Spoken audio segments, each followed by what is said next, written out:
चलिए अब माधव की बात सुनते हैं। आदरणीय सज्जनों, मैं केवल सत्य कह रहा हूं। इस ब्राह्मण ने मेरी सेवा से प्रसन्न होकर अपनी पुत्री मुझे देने का वचन दिया था। मैंने विनम्रता पूर्वक मना किया, ये कहते हुए कि मैं इस योग्य नहीं हूं, किंतु इन्होंने बार बार आग्रह किया। तब मैंने उनसे प्रार्थना की कि ये वचन श्री गोपाल जी के समक्ष दे, और श्री विग्रह के सामने इन्होंने कहा, हे भगवान, साक्षी बनिए, मैं अपनी पुत्री इस ब्राह्मण को देता हूं। श्री गोपाल सबके साक्षी हैं और सब कुछ जानते हैं। यदि तुम गोपाल जी को यहाँ साक्षी के रूप में ला सको तो मैं अपनी पुत्री तुम्हें दे दूंगा। मैं वृंदावन से स्वयं श्री गोपाल को साक्षी रूप में लाने के लिए तैयार हूं, पर सच्चाई से कहिए, क्या तब भी आपका परिवार उसे स्वीकार करेगा? ये माधव तो मूर्ख है, खुद ही अपने जाल में फंस गया।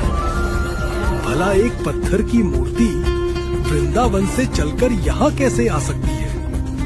उसे सच में लगता है कि वो मूर्ति ही स्वयं श्री कृष्ण है, जो मेरे पिता की बात सुन रहे थे। हाँ, हम सब तैयार हैं। अगर गोपाल सचमुच चलकर यहाँ आए तो बहन को दे देंगे इसे।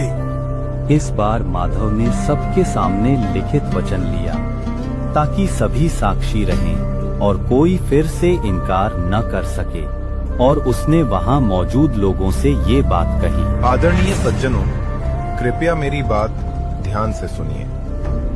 ये वृद्ध ब्राह्मण सत्यनिष्ठ है और धर्मपरायण है। इनकी कोई इच्छा नहीं थी अपने वचन से मुकरने की, परंतु केवल इस भय से कि इनके परिजन अपने प्राण न त्याग दें, ये सत्य से डगमगा गए। अब मैं इनके पुण्य बल से स्वयं परम भगवान को साक्षी के रूप में बुलाऊंगा, ताकि इनका ये पावन वचन अक्षुण्ण बना रहे। हे भगवान, यदि आप 4 भुजाओं वाले विष्णु रूप में भी प्रकट हों, तब भी वे विश्वास नहीं करेंगे, परंतु यदि आप गोपाल के रूप में जाकर अपने सुंदर मुख से स्वयं बोलेंगे, तब वे आपकी साक्षी को स्वीकार करेंगे। परंतु माधव, मैंने आज तक नहीं सुना कि कोई विग्रह एक स्थान से दूसरे स्थान तक चलता हो। हे गोपाल, जब आप मुझसे बोल सकते हैं तो मेरे साथ चल भी सकते हैं। आपके लिए कुछ भी असंभव नहीं है, क्योंकि आप स्वयं भगवान हैं। माधव, तुम्हारे प्रेम और श्रद्धा से तुमने एक बार फिर मुझे जीत लिया है। मैं तुम्हारे साथ विद्यानगर चलूंगा। हे गोपाल, बहुत बहुत धन्यवाद, पर मेरी एक शर्त है। जो कुछ भी आप कहेंगे प्रभु, मैं उसी का पालन करूंगा। पीछे मुड़कर तुम मुझे नहीं देखोगे। जैसे ही देखोगे मैं वहीं ठहर जाऊंगा। मैं तुम्हारे पीछे चल रहा हूं, ये पायल की आवाज से जान लेना। रोज 1 किलो चावल भेंट करो, मैं खाकर तुम्हारे पीछे चलता रहूंगा। जैसा आप कहेंगे हे गोपाल।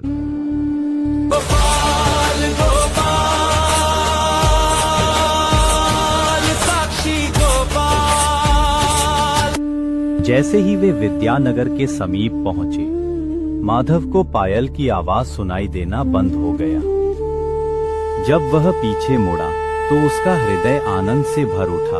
श्री गोपाल वहीं खड़े थे। भगवान मुस्कुराए और बोले, मैं अब यहीं ठहरूंगा। तुम जाओ, गांव वालों को बुलाओ।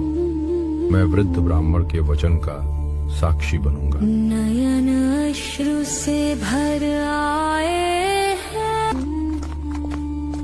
कोई योग्यता नहीं है मेरी, तुम पत्थर नहीं। हे गोपाल, आपकी असीम कृपा को कौन समझ सकता है। सिर्फ मेरे धर्म की रक्षा के लिए आप स्वयं वृंदावन से यहाँ पधारे।